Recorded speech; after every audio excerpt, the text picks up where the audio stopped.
Abrelio sampun ngancik madyaning dewasa gadah nadar badhe nanggapuri budaya wonten ing kalenggahan menika sampun kalaksanan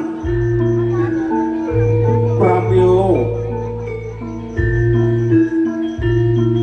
atur puji syukur dumateng Gusti kang Maha Kawasa nadaripun sampun kalaksanan kanthi wilujeng boten wonten alangan menapa-menapa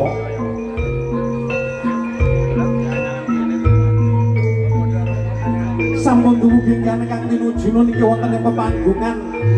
jumeneng jejer kaapit dening panjenenganipun Kang Mas Parman pesinden kondang saking Puri Budaya menika wekdal badhe atur sesulih carita ingkang dipun wakili dening panjenenganipun Bapak Parman Prabu Saking Monggo